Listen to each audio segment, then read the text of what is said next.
Good morning, everyone. We are privileged to and delighted and honored to have with us a special guest who will be giving some of his most valuable insights on the topic of hedge funds, Dr. Ashish Pandey. On behalf of Department of Management Studies, IIT Roorkee, I feel honored to welcome him to this institution. Dr. Ashish Pandey is currently the Assistant Professor in Finance and Accounting at IIM Lucknow.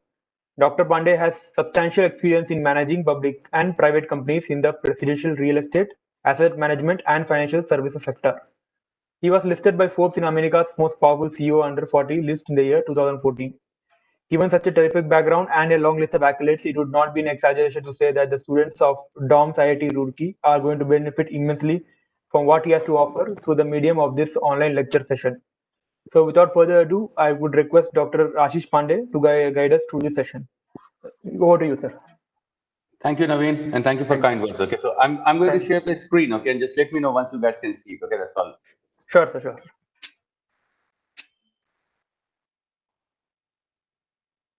Yes, sir, it's visible. Okay, just let me start running it. All right, so what we are going to speak about today is hedge funds. Okay, that's probably one of the things which I know in my life, and I only know so many, very little. Okay? So in general. So with that, let's just start on a lighter note. I'm going to let you guys read a comic strip. Okay, I'll give you a minute or two, and then we'll talk about this. So the first script at the top, okay, and I sometimes like Dogbert. So it's all about our Markowitz mean efficient frontier. So just take a minute, okay. Obviously, this is an exaggeration, but it's not also too far from reality, as we will see. So the purpose of this lecture is to make you interested enough to be on the other side of table, okay? Where Dogbert is sitting, that's what I'm going to attempt in next 40-45 minutes. And more importantly, with the second script, my 2 cents of advice is this: if you do not understand an investment completely, do not invest, because it is almost unlikely you'll ever make money out of it. Okay. If you do not understand, do not invest. Don't be a muppet, okay, as we call it. Don't be a muppet. All right. So we'll start with a simple question. Have you ever heard this term, institutional investor? And everybody, also, I don't know who's kind of dealing with the mics. You can open all the mics, okay? Naveen, I don't know who is handling the mics, okay? But whoever Okay. is handling, yeah, so I can hear you, okay? So just unmute everybody. Okay, sir. The mutual funds are examples of institutional investors. Okay, but you are correct. But why they are institutional investors?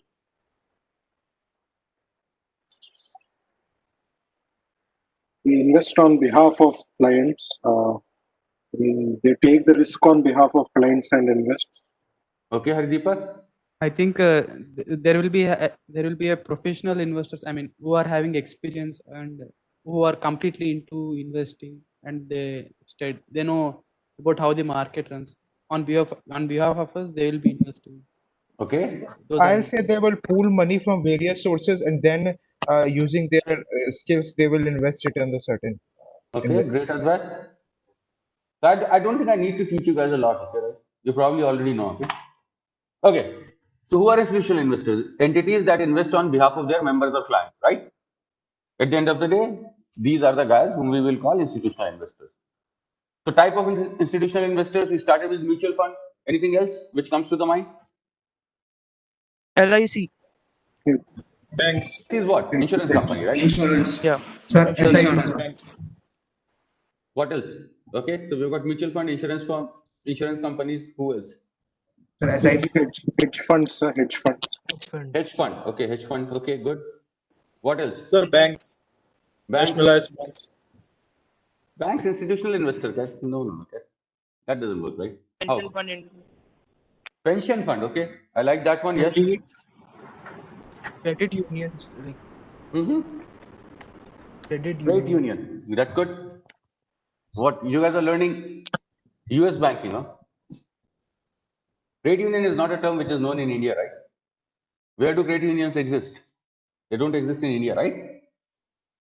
But yes, that's correct. Credit unions exist in US. Are they institutional investor or not? Probably not. Okay, because credit unions are similar to banks in some way.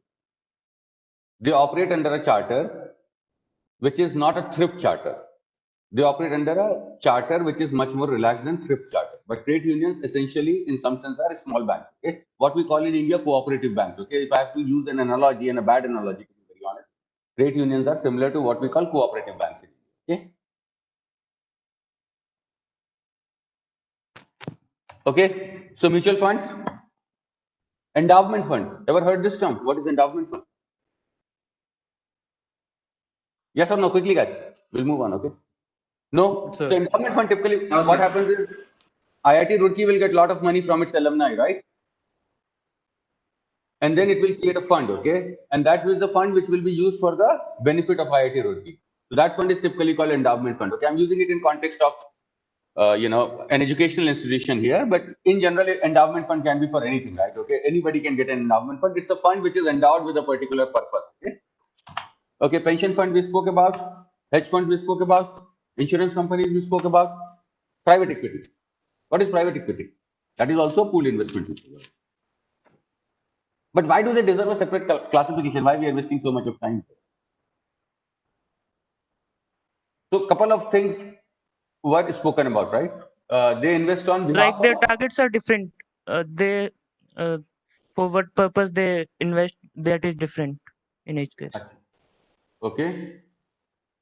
So we covered a couple of points. Okay, at least some people started with that. Okay, that they act as a fiduciary. Okay, somebody almost used that word, not using this particular expression, which is you invest. There's a somebody used the expression trust, correct? If I'm not mistaken. So institutional investor acts as a fiduciary. What does that fiduciary term mean?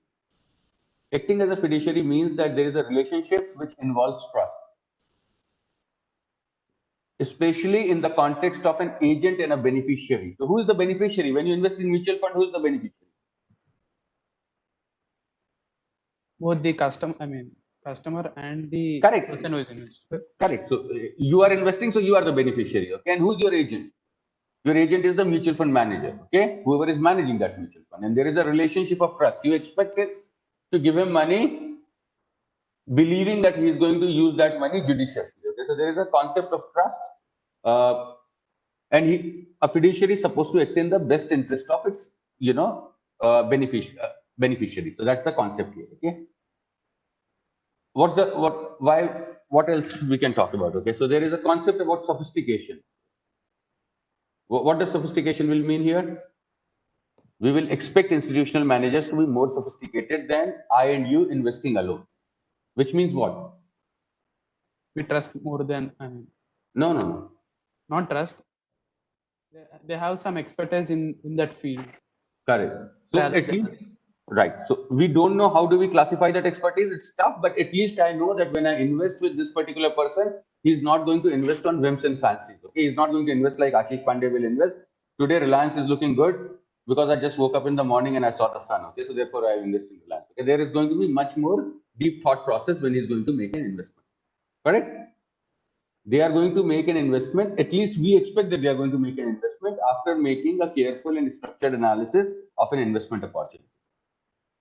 Therefore, we will deem them as sophisticated. They have a lot of capital to invest, right? As compared to average retail investor, an institutional investor has lots of capital to invest. That has some bearing, which we will speak about. They have access to management. If I try to speak to, let's say, Wipro CFO, can I speak to him? No, sir. It's not possible. It's difficult. It's difficult. It's difficult, but I can. Okay, he's my buddy. But that's another fact. Okay, as you and me, as a retail investor, we cannot have access to management. Okay, but as an institutional investor who is invested significantly into the company, they typically have access to management. Okay, since these guys are large clients, they are able to negotiate better trading costs. Right? Yes, sir. And finally, okay, OTC, over the counter. Anybody knows what that term means?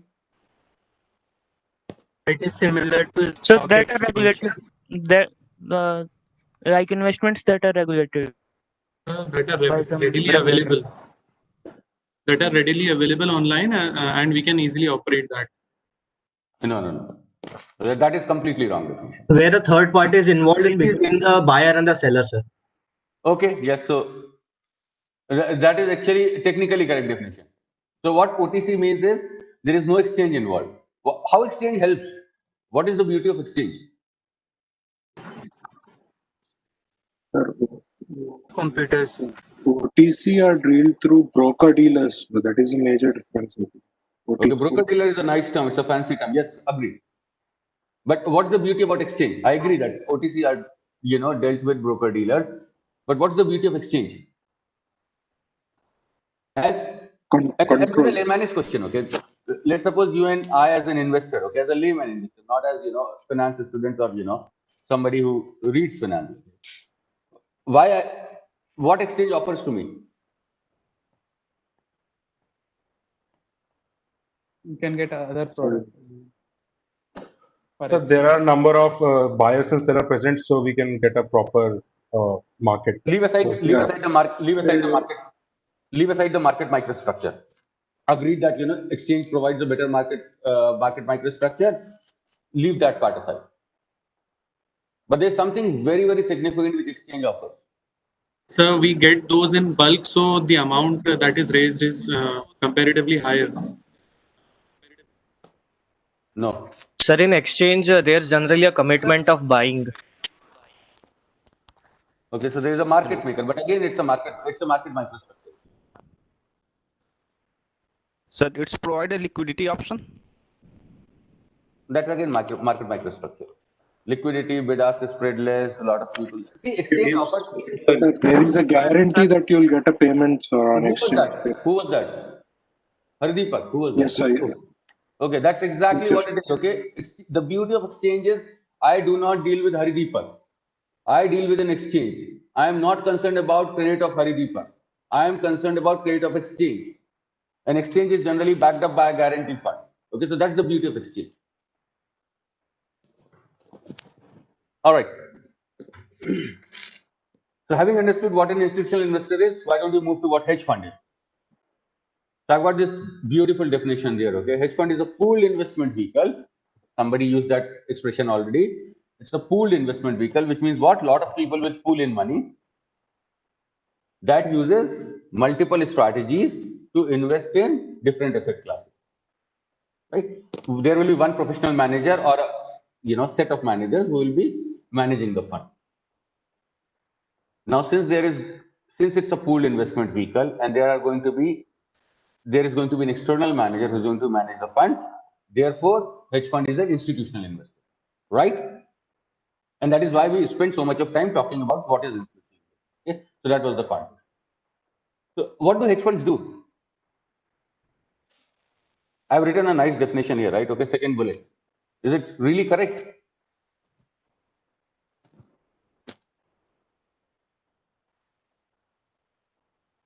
Somebody has to speak up, guys. Yes or no? Sir, hedge fund is like a safety fund that company approves. No, I'm going to focus myself on the second sub bullet here. Okay. That hedge funds use multiple strategies and tools to reduce volatility and risk while attempting to preserve capital and deliver positive return in all market conditions. Anybody believe that is true? They may invest in derivative instruments to kind of reduce risks. That is something I read somewhere. I'm not sure. But Harideepak, that works other way around. Okay, if you invest in derivative, you don't reduce risk. Derivative is always a levered position. So just investing in derivative will not reduce risk. Okay, by definition, if I invest into, let's say, a share of Infosys, or I invest into a call option of Infosys. Okay, by definition, a call option of Infosys will be a much more riskier position. Okay, it will have more vol than the vol of the stock. Okay, we'll stick to this definition for a minute. Okay, I don't think that is true, but we'll stick to it for a minute. So in India, we don't have hedge funds. Okay, what we have in India is we have got something called AIFs, alternative investment fund. But what we call hedge fund in European or North American context, we call it AIF in Indian context. AIFs are governed by SEBI. Okay. So what's the difference between hedge fund and other vehicles? First and foremost is hedge funds are only open to accredited investor, right? What does that mean? That means a person who is financially sophisticated and someone who needs to have lesser requirement of disclosure. Again, why we are here is, see, there are a lot of pooled investment vehicles. Mutual fund is what? It's a pooled investment vehicle, correct? So what defines mutual fund, or take any other example, insurance company, right? Okay, that's a pooled investment. Okay, so what actually separates hedge fund from these other entities? Okay, and that is what I'm trying to focus. That is what I'm trying to focus on. So one thing is, in a mutual fund, you can invest, I can invest. Okay, can I invest into hedge fund? No, sir. No, I can. I just need to have a crore of net worth. Okay, in Indian context. But there are bars. Okay, who can invest, who cannot invest. So the bar in US is a net worth of $1 million, and which doesn't include your primary residence. And then you need to have an annual income of $200,000. In India, the bar is the minimum investment into an AIF will be 1 crore. AIF cannot take an investment less than 1 crore from an entity. You guys like the guidelines? Is there an ethical issue here? No ethical issue. Sir, but Yes, sir. But if you are actually putting a bar of 1 crore rupees, won't it make just a limit to, if small investors, for example, they are trying to invest and they want that kind of returns that AIF offers, and AIF also wants a huge sum of money, because more the money, more the returns they will be able to get. So if they actually reduce the limit from 1 crore to, for example, 50 lakhs or 20 lakhs, then won't they able to get more, principal amount? Won't that be beneficial? Okay. So two questions you are raising. One is, okay, I need to have access to investment. So why I'm getting barred from making that investment? For the reason I don't have 1 crore. And second comment which you are making, which is actually not correct, is AIF will like to have more money because it can generate better return with more money, right? Yes, sir. Okay. So second statement is in general wrong. Okay. Now let's come back to first statement. We'll go back to second statement. But what will happen? Chit funds, right? You guys know chit funds? Yes, sir. Yes, sir. Yes, sir. Small. Yes, sir. They offer very good return, correct? Yes, sir. Not Yes, sir. necessarily, sir. I'm sorry? There will be no return. The return is less for chit funds. For chit funds, no. You can make 15-16% easily. So, but they are not Not all the time, reliable. sir. They are not Yeah, reliable. they are not reliable. Exactly. So Default risk is high. default risk is high. Okay. So see, what we are trying to do here is, as we will, as we'll go into lecture, we'll see hedge funds use, complex strategies. So at the end of the day, there is risk that you will lose money. And what government world over are trying to do is, they are trying to say, you know what, I only want certain kind of people to invest into them who are not going to get too affected by losing the money. And I'm not saying I agree with their concept, okay? But what they are trying to say is, if you have a crore, you can lose some money and you will not be hurt. Now, what happens if a person has only 1 crore, invested all 1 crore in one act? He's going to be equally hurt as I would be, right? So it's not dealing with sophistication issue, but government has to come up with some guidelines. So it has come up with some guidelines. Okay, and that's how these guidelines. But I think there is a broader issue here. Okay, broader issue is this: who needs disclosure? Who doesn't need disclosure? More than the complexity of a strategy, to the extent the strategy is disclosed to me, I can make a judgment. If you do not give me any disclosure, let's suppose there's a company. Okay, let's call it XYZ company. It never publishes any balance sheet, never publishes any financial statement. Let's say by law it is not required to publish. Okay, there was this new island made, right? Some Kailasa, correct? Some godman made that Kailasa island. So Kailasa Island rules are like this, that you can incorporate a company, you never need to publish it.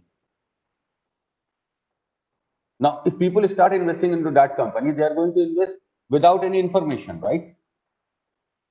And therefore, they are exposed to more risk. Okay, we generally believe that at least if you have access to information, you can process it, and therefore you can reduce your risk.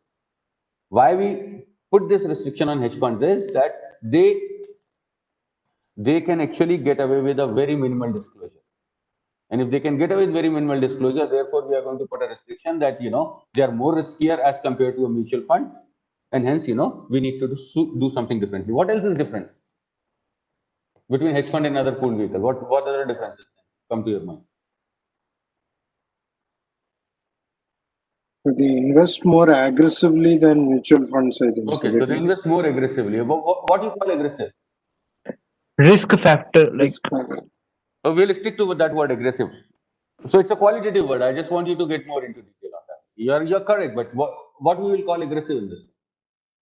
Investing in heavily in money market instruments could be one aggressive strategy. Money market instrument, why it will be aggressive strategy? Money market instruments are the safest instrument in the world. They will never break the bank. Why money market instrument will be aggressive? Sir, investing in They want instant returns. I'm sorry? Instant return? No, that's also not. They don't want instant return. Sir, investing in those in which the risk is higher. So what do you call risk? So how do you define risk then?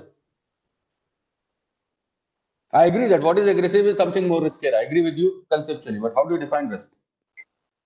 Sir, volatility can be termed as risk. Volatility can be termed as a risk. Sure, no? Read it in Brearley Myers.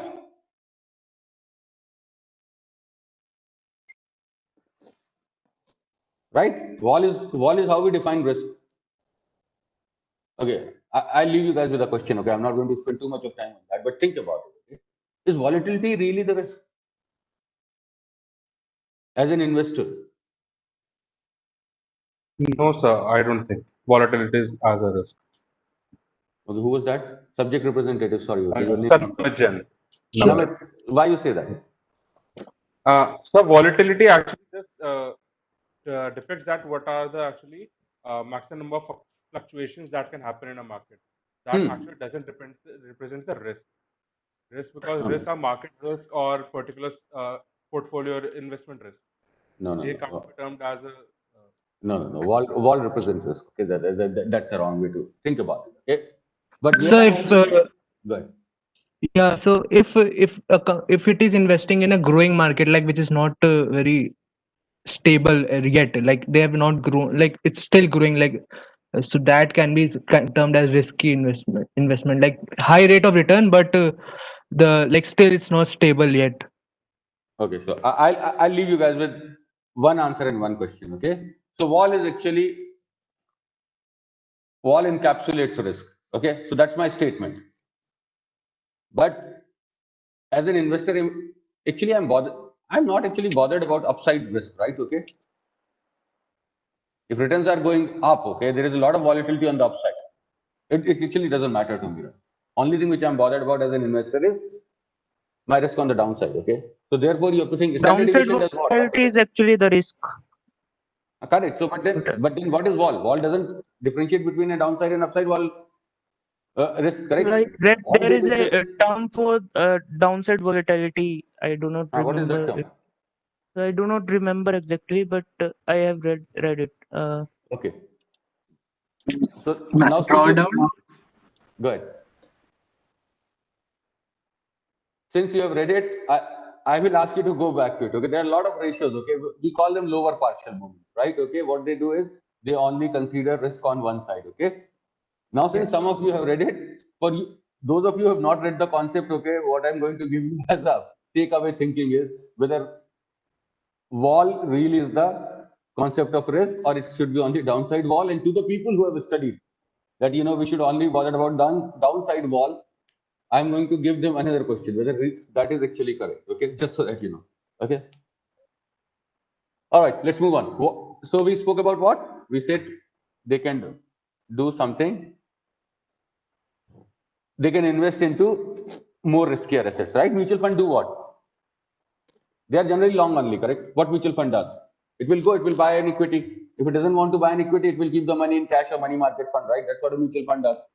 Hedge funds can do a lot more things than what mutual fund is able to do. Hedge fund can do a short selling. Hedge fund can take a leverage. Okay. All of these trades, what they do is they increase the riskiness of the return. Okay. There is generally no restriction upon what a hedge fund can do except for what you have signed upon. I've run a couple of hedge funds and my mandate has been so large that I can go and buy a housing asset in Liberia. Okay, and that gives me extreme amount of and a very, very high flexibility in terms of what I want to do. But at the same point of time, what it also does is it also exposes my investors to risk, because I may just go crazy and go and actually start buying something in Liberia. That's not going to work out well for my investor. Probably they never thought when they gave me money, saying that he's going to go and invest all of his money into Liberia. Right? So that they can do a lot more than a mutual fund can do, or an insurance company. For instance, insurance company in India, okay, even in debt securities, they've got a restriction. They can only invest into debt securities above a certain trade rating.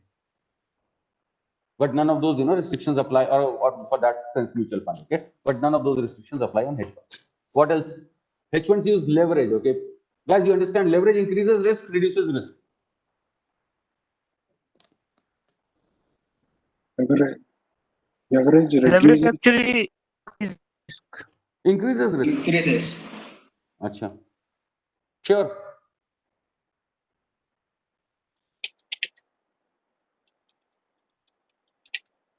Sure, not sure.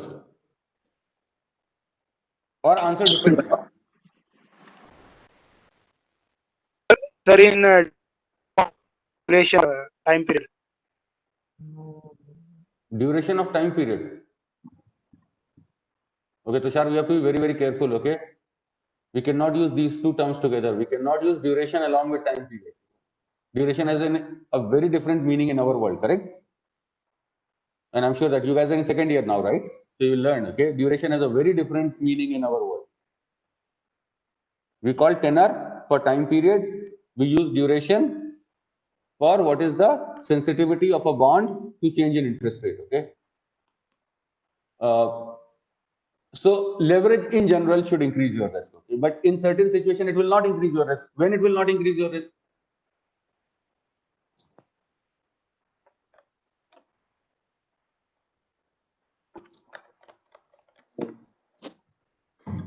When it will not increase your risk? Quickly.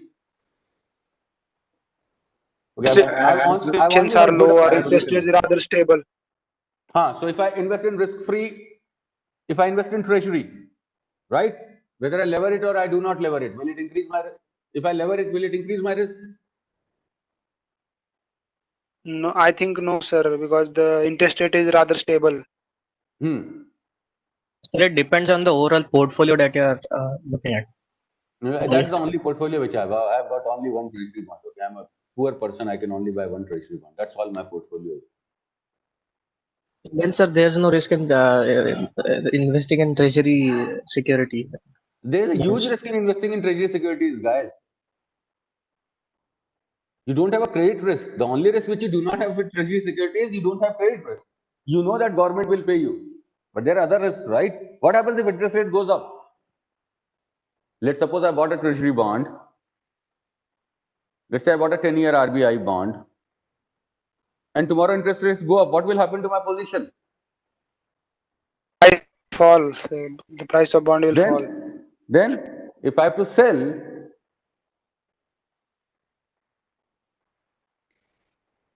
I will lose money or not lose money?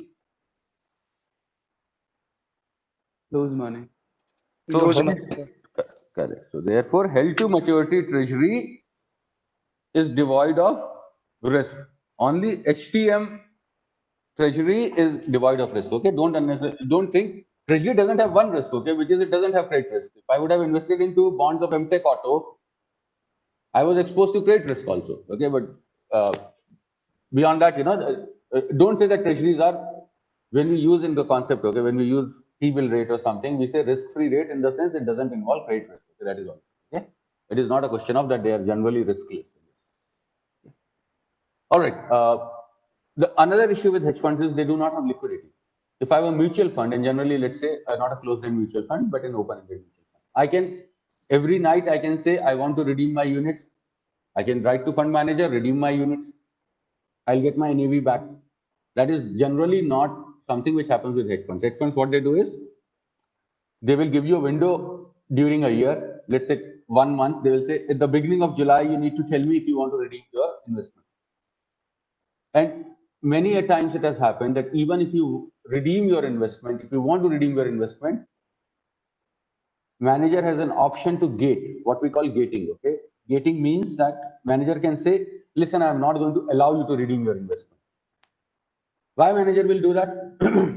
Besides his own reason that he wants to make money out of fees. Okay, what can be other possibility? Why a manager will do that? Sir, he had already did it at the moment. Naresh, your voice broke for a minute, okay?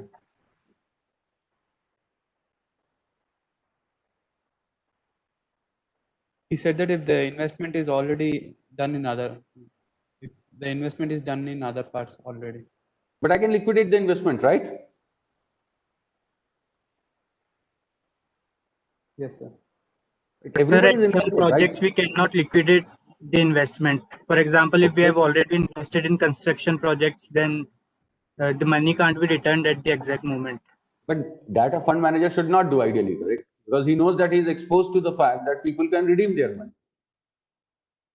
Let's suppose I am the fund manager, you give me money and I will tell you, okay, you have an option to redeem, you just need to write me in the month of July that I want my money back and I'll give your money back within 1 month. Okay, let's suppose that's how our fund looks like.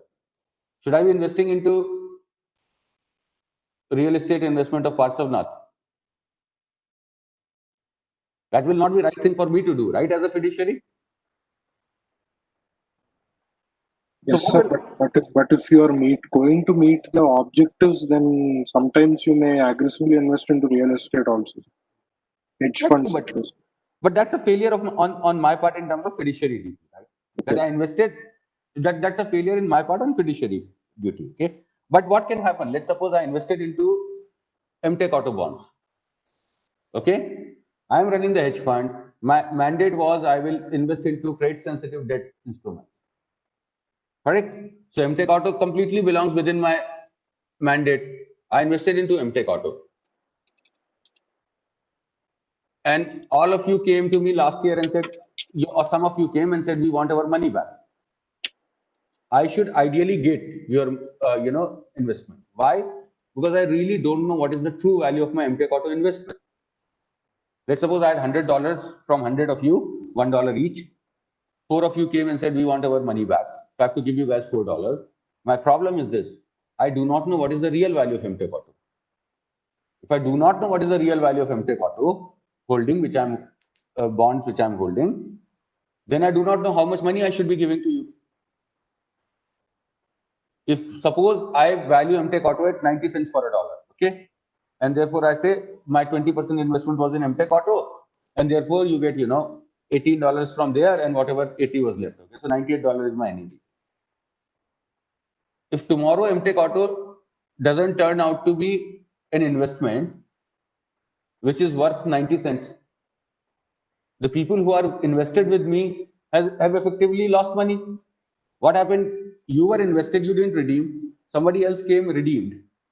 I gave actually your money to him because MTech Auto is only worth 50 cents.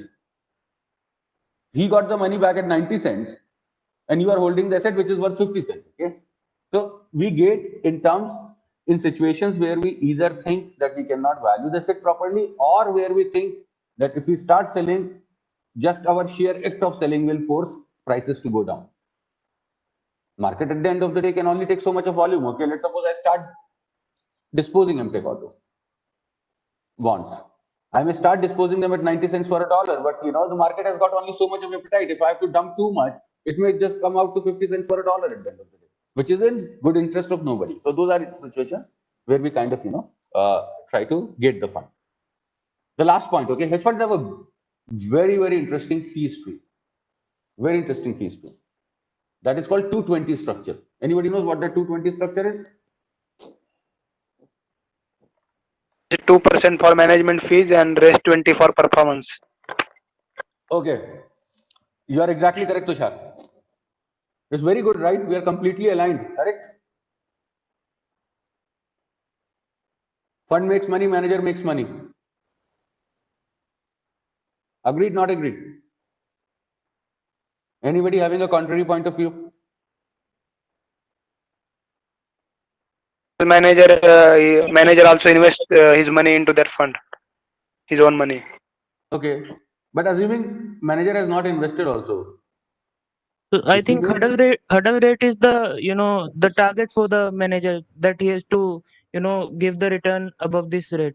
Correct. Above hurdle rate, he will get the incentive fee, and there is a word I'll talk about later. Let's it's called catch up. So let's assume there is a full catch up, which means what? That if I deliver return, let's say 8% is my hurdle. If I deliver 12% return, then I will get 20% of not the difference. Okay, not the 4%. I will get 20% of entire 12%. Okay, so I'll make 2.4% in terms of incentive. Okay, so that's called full catch up. We are completely aligned or not aligned? That's my question. So when it's 2%, like it's always 2% is like. No, that's a function of negotiation, but generally, a good fund will charge you 2%. Okay. Okay. But let's get back to the question: is this incentive structure aligned?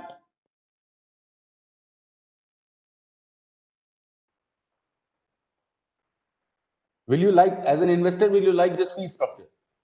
Let me ask this question differently.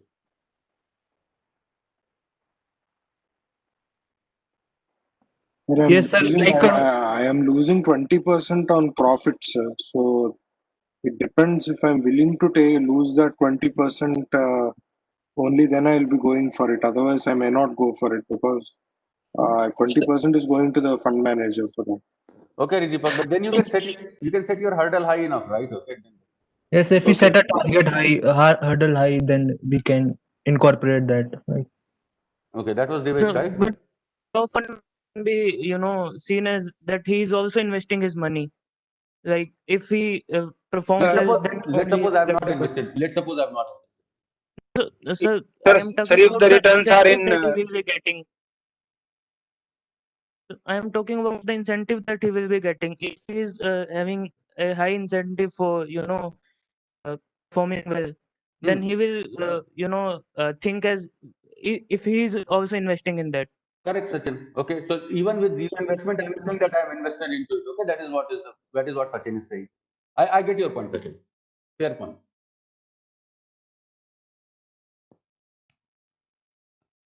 Everybody is in agreement, right? That this is a good thing, correct?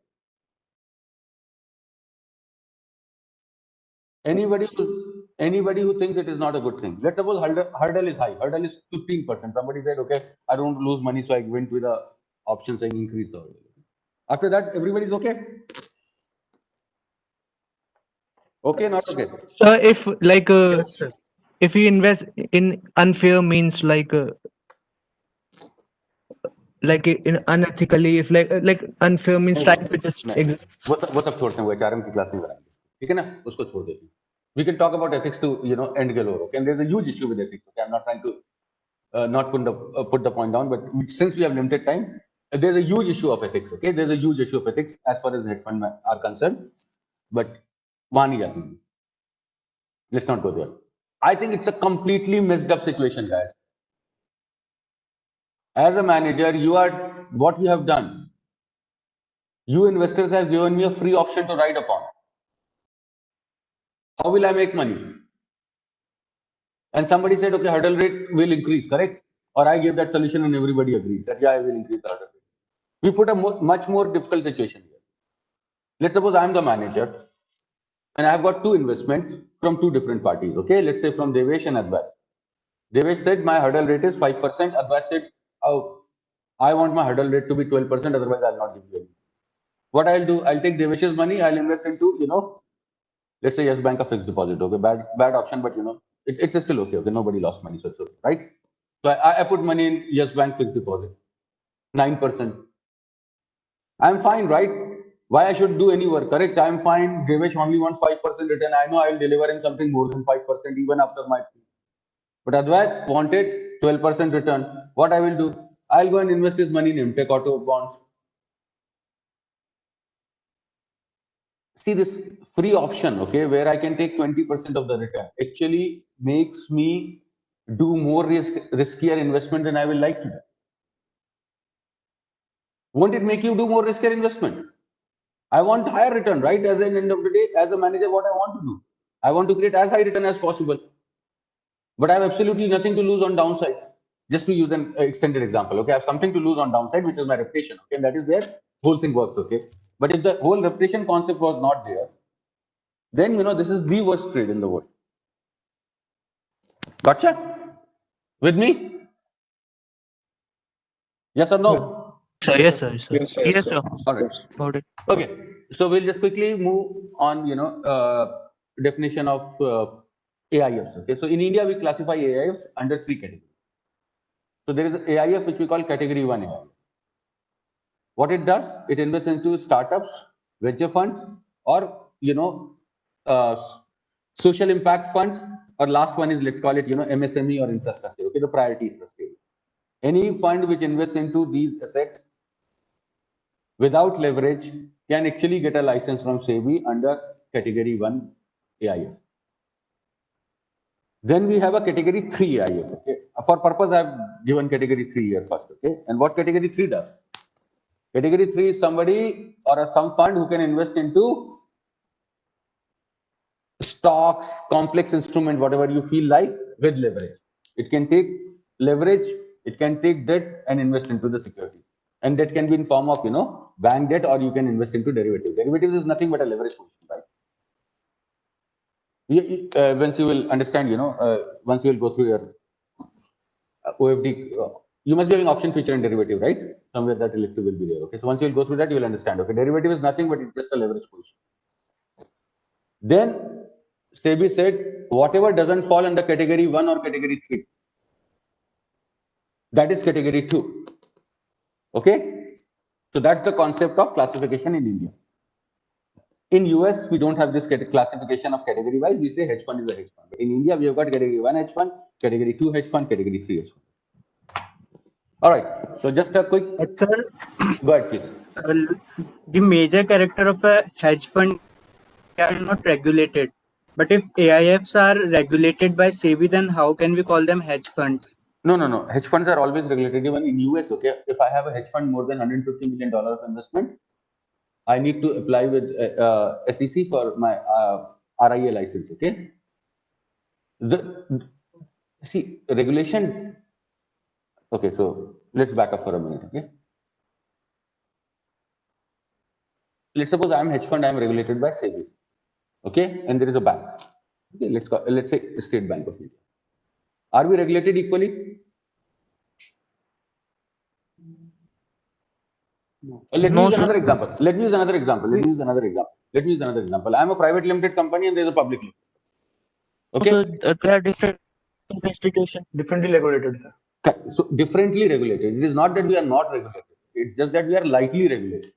Okay. I think I must have put it on somewhere on the slide. Okay. Hedge funds are lightly regulated. They are not unregulated. Now, as a private limited company, you have only certain obligations. As a public limited company, you have more obligations. But a public limited company listed on exchange, you have more obligations, correct? You have more reporting requirements, you have more disclosure requirements. So they are lightly regulated. All right. So Alfred Jones started the first hedge fund sometime late in 1940s. Okay. At that point of time, his hedge fund was a long short hedge fund. What is a long short hedge fund? Long short hedge fund is it will take a long position and it will simultaneously take a short position. How a long short strategy will work? Can somebody just help me quickly? Sir, we if there are economic opportunities, means there is a growth in the country, and suppose there are bonds, like suppose if you invested in likely chances interest rate will go up, we will say. Okay. Okay. A simple example of long short will be go long Infosys, go short Wipro. Okay, I'm just inventing things here. Okay. I believe that Infosys will do better than Wipro, but I don't want to take market risk. I don't want to take sector risk. I don't know what will happen to H1B visa issue. I do not know what Trump will do in terms of terms of trade. So what I will do, I will go long Infosys, go short Wipro. Right? That will be a simple example. So initially hedge funds were long short funds, but then what happened by 60s? Okay, somebody said this long short is completely not okay strategy. Okay, we can do much better. Money was coming in. What they said, we will take a lot of leverage. And if we take a lot of leverage, we'll make a lot of return. So actually the period starting from late 60s till 90s was hedge funds were actually levered vehicle. They were just more levered than mutual fund. They were investing the way mutual fund will invest in some sense. They were just levered in general. But then after 90, a good thing came into a picture. Okay, somebody figured out there is some value which hedge funds create, and that value is we have all you guys have done right. Okay, efficient frontier, right? So generally, typically, if you will see, a good hedge fund should show uncorrelated return to markets, which means what? My covariance. If I have only two positions, let's say market and my own hedge fund, and I will use an extreme example, the covariance of two positions is zil. Is it helpful for me in some sense or not?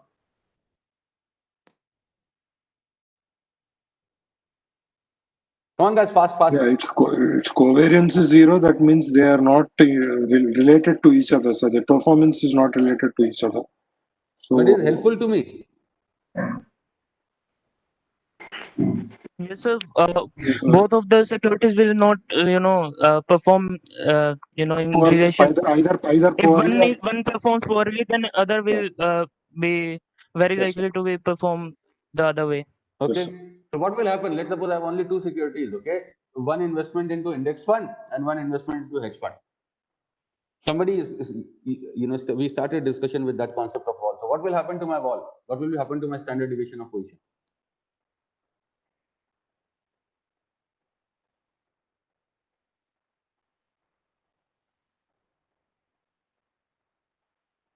Will it be equal to the sum of two less than that? What will happen? So can you repeat? I didn't get the question. Question was this: I have one investment into, let's say, S&P future. Okay, single investment. Other investment is into hedge fund, and these are the only two investments I have. Okay, for a minute, assume that there is zero covariance between the two. From a portfolio perspective, and specifically from a perspective of volatility of my portfolio, does it help me at all? That helps you like essentially It will decreasing your risk. it will depend upon the portfolio allocation to these categories too. So Okay, essentially, assume that agreed. you're diversifying the risk. Agreed. Assume let's suppose I've done 50-50. Agreed, it depends upon allocation. Okay, if I allocate 0 to hedge fund, okay, it doesn't matter, right? Okay. Well, let's suppose I allocated 50. Helpful, not helpful?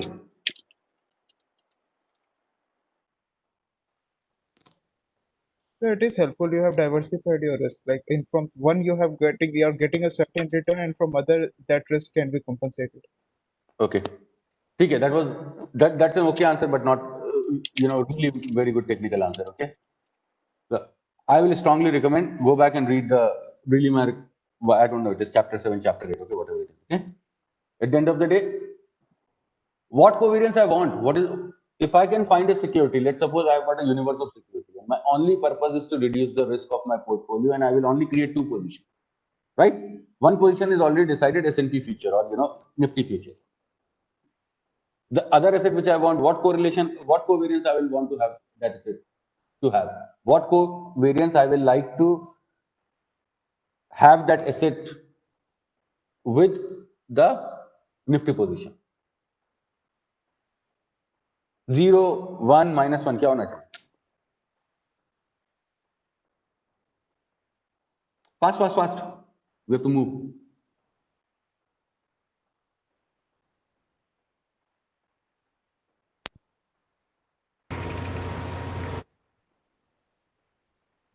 Somebody can give that answer quickly. Sir, I think it should be -1.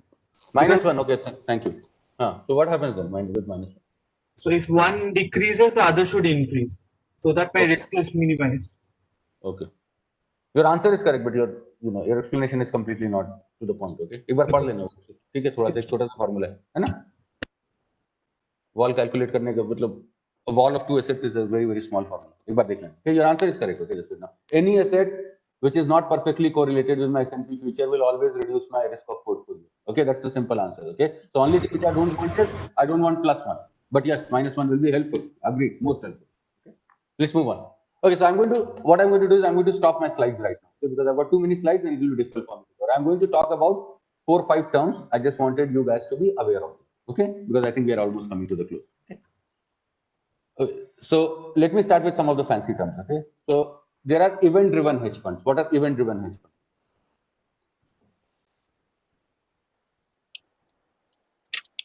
Pratik, what are event-driven hedge funds? I'm not aware. Not aware? Okay, so event-driven hedge funds invest when there is a corporate event. Okay. Okay, and the definition of corporate event will be, let's suppose mergers, acquisition, mergers. Okay, spin-offs, bankruptcy. Okay. Yes, sir.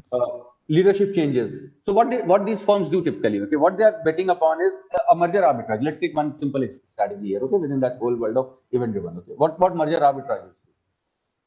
Let's suppose a company X announces that I will go and acquire company Y.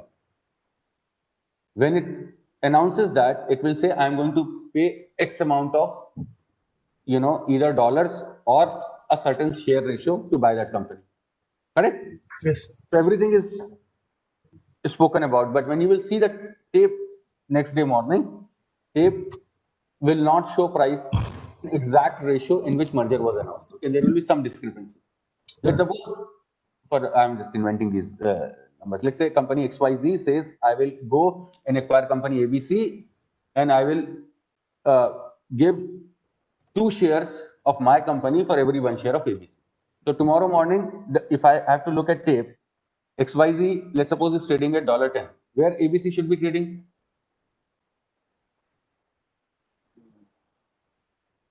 The ratio was 2 times to 1. Pratik, haso mat, dikh raha.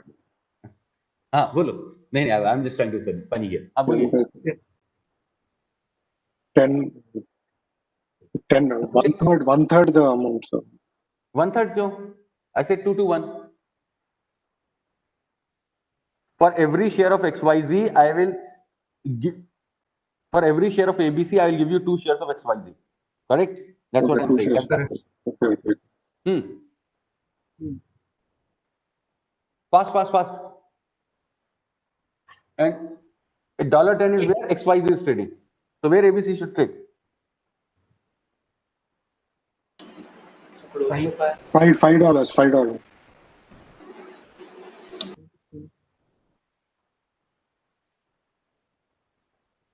$5, $20?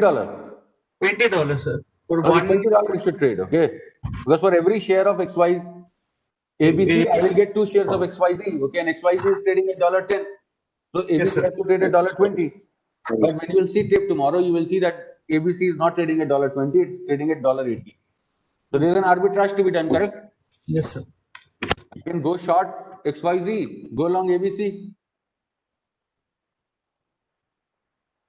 And there is arbitrage to be done. But what is the risk here? Risk is that merger should get completed. If merger doesn't get completed, then there is a problem, right?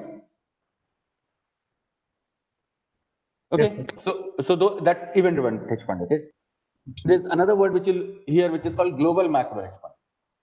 What a global macro hedge fund does?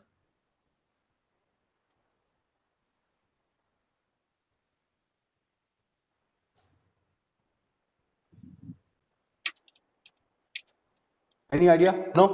Okay, so global macro hedge fund, what it does is it will go and try to understand a country's economy. Okay, it will understand everything about country's economy.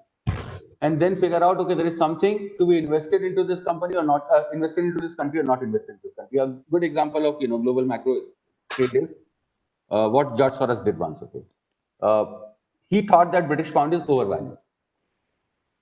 And at that point of time, UK was actually under some kind of fixed exchange rate arrangement with other European countries. So after after integration of East and West Germany, he thought that there is a significant overvaluation of pound as compared to the mark, because the growth in UK was much slower than what the growth in Germany was. So he went ahead and he shorted a significant quantity of pound. But it was a fixed exchange rate regime. So therefore, Bank of England has to do what? Bank of England has to keep the exchange rate constant. He was shorting. He was selling the pound. And Bank of England has to keep on buying to keep the exchange rate within the band. At the end of the day, BOE just gave away saying, I can't manage this anymore, and be done with it. Okay, so that will be a global macro trade. Or a lot of people think that in Japan something will happen to interest rates. i.e., interest rates will go up. Okay, Japan has an artificially very low interest rate scenario. Okay, almost zero scenario. Okay, zero interest rate policy right now. So a macro hedge fund manager can have a view that there is something which is going to happen to Japan. Interest rates will go up. So what he will do, he will go ahead and go and short the bonds, Japanese bonds. Okay. Okay. Okay. But third strategy where I want to just put a little bit of time is the arbitrage strategy. Okay, and that is actually bread and butter strategy of most of the hedge funds. What an arbitrage strategy does is, I will create a long short position. Okay, and there are multiple ways you can create arbitrage. Okay. So you can do an arbitrage on shares, you can do an arbitrage on fixed income. In shares, a common arbitrage I will explain to you guys, okay? It's called index arbitrage, or index basket arbitrage. What I do in index basket arbitrage, let's suppose Nifty futures are trading at certain price. And I know what shares are constituted in Nifty, right? I know that already. Yes. I take the basket of those shares and calculate what is the value of those shares. Okay, market cap value, market cap weighting. And I find there's a discrepancy between the pricing of where futures are trading and where individual stocks are trading. So I will go sell something and buy something. What I will sell? That's the last question. Okay, we are done. Pratik, आप हटा दो, mute कर दो. Sell the higher price. What is the higher price? And buy what is at the we get at the low price. Okay. Like higher price, then we will sell them. Absolutely. Thank you for that answer. Okay, but that is exactly what you do. Okay, you sell something which is expensive, you buy something which is cheap, right? Okay. Correct. In any arbitrage trade, what we do is we sell what we deem as expensive. So that will be one example. Okay. Another example is different share classes of the same company. Okay. ADRs trade, right? A lot of companies list their ADRs. You will find arbitrage between where ADRs are trading and where stock is trading. There may be different share classes, class A, class B. Okay. So class A and class B, there may be an arbitrage. In the fixed income world, there are multiple arbitrages.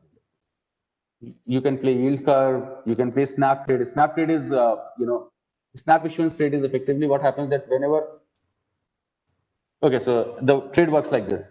Let's suppose RBI issues a bond today, okay, which is going to mature 30 years down the line. That bond generally trades at a premium, which means premium means what? Bond trades at a premium, i.e. the yield to maturity is lower than a bond which was issued 3 months back. Okay, now there is not so much duration mismatch. Go ahead.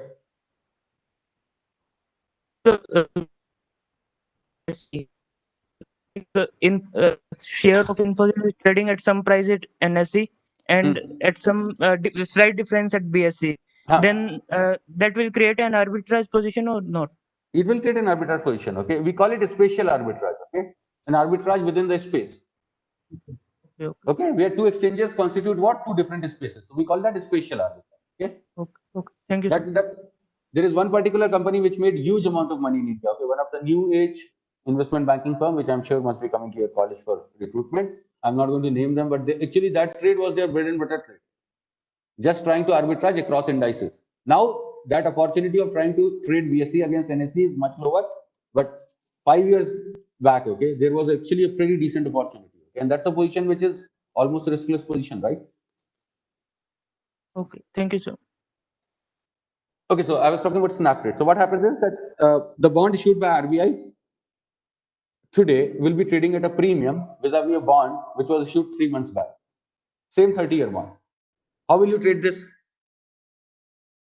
Okay, this is I swear. Okay, last question. I'm not going to play this game more and more like the TV anchors. One more question. Last question. Last question. This is really last. So what will you do? I know that what we call, on the run bond. Okay, so the bond which is issued today, we generally call it on the run. Okay, that's the terminology. And whatever has been issued some time back, we call it off the run. So on the run bond always trades at a premium vis-a-vis off the run. Sachin, how can we make money? I am telling you this, that on the run bond is trading at premium today vis-a-vis an off the run bond. Off the run bond was issued 3 months back. Let's suppose both of them carry same coupon and both of them are 30-year bond. What can we do? So I didn't get your question right.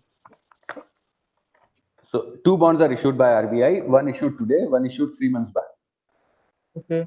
The bond which is issued today is trading at premium vis-a-vis bond which was issued 3 months back. Okay. So, and this is what happens in general. Okay, let's assume also this is what happens in general. So what will I do? Okay, anybody can answer that question. Okay, I just picked up something. Anybody can answer if they have an answer. What will you do? So Sir, but I will buy the bond 3 months that was issued 3 months back and sell that what is issued today. Okay, with what logic? Like that is sir, the bond issued today is at we are buying at a premium, and the bond that we buy earlier was trading at some lesser price. Sir, I think that happens only when it happens on two exchanges, right, sir? If I buy it on one We are exchange, talking then about I sell it bonds. on. No, we are talking about bonds here. Pure issuance of bond. Our treasury bond. Okay. That's called a snap trade. So what happens, guys, is you know on a snap trade, you do the trade, which Sachin said. Why you do that? Because 3 months down the line, this bond, which is today trading at premium, will actually become off the run.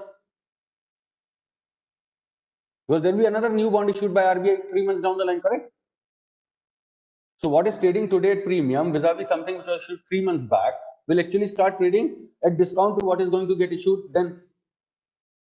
So that's the snap trade. Okay. There are multiple other fixed income things. Okay. My purpose was just to introduce you folks to what actually hedge fund world is. But to the extent you are interested, there is a lot to read.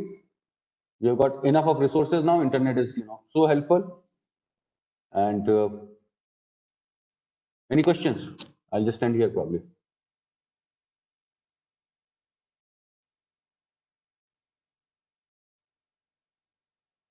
Sir, how do we judge what hedge fund is right for us? How do we judge what hedge fund is right for us, right? How do we know where to invest, right? Is that the question? If we want to invest into hedge fund, how do we figure out which hedge fund we should invest into? Yes, sir. Okay. So what we do is we look at performance metric of hedge fund. Okay? And performance metric of hedge fund is unfortunately more complicated than just looking at the past return. And the reason for that is, sorry to get into a little bit of mathematics, but the returns from hedge fund are non-Gaussian in nature, i.e. they are not normally distributed. Generally, what we can do, we can compare return in the context of risk. Okay, we can look at Sharpe ratio, right, and figure out, okay, is this a good investment or not? Compare a couple of hedge funds on Sharpe ratio. At least mutual fund you can do, right? Okay, let's assuming that mutual stock returns are normal, but that we cannot do with hedge funds. So what we do is we compare hedge funds. To answer your question, we compare hedge funds on some performance metric. That performance metric is not going to be Sharpe ratio for the reason that our returns are not normally distributed. Hedge fund returns are not normally distributed. It will be some other metric. Okay, and there are plethora of metrics there. Okay, so you can look at we spoke about lower partial movements. Okay, you can look about VARs, modified VARs, conditional VAR, but you will use some metric. Okay, that's what you should do as an investor. Look at the past performance of hedge fund, or let's say you are comparing hedge fund A vis-a-vis hedge fund B. Look at past performance of hedge fund A vis-a-vis hedge fund B based on certain metrics. And there are plethora of metrics, okay? There are more than Sharpe ratio, but there are many of those, okay? Trenor ratio, well, let's not get there, okay? But there are like, 10s or 20s of them. If you will Google hedge fund performance metric, you will get what they are.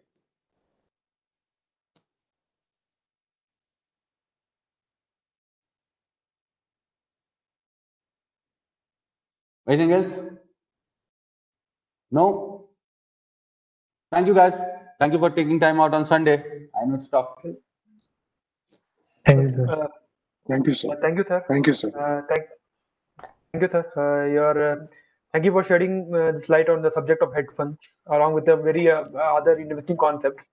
And as Benjamin Franklin said, that investment in knowledge pays the best interest. So there was plenty of valuable things we learned and knowledge was gained in this session. This session was very comprehensive, and your insights regarding hedge funds and will be utilized by us in the days to come, and we shall learn more about it. Hopefully, we can reach out to you again in case of any further queries in the future. Thank you, sir, for your willingness to share your precious time and the fruitful for the fruitful interactive we had. Thank you once again, sir. Thank you again.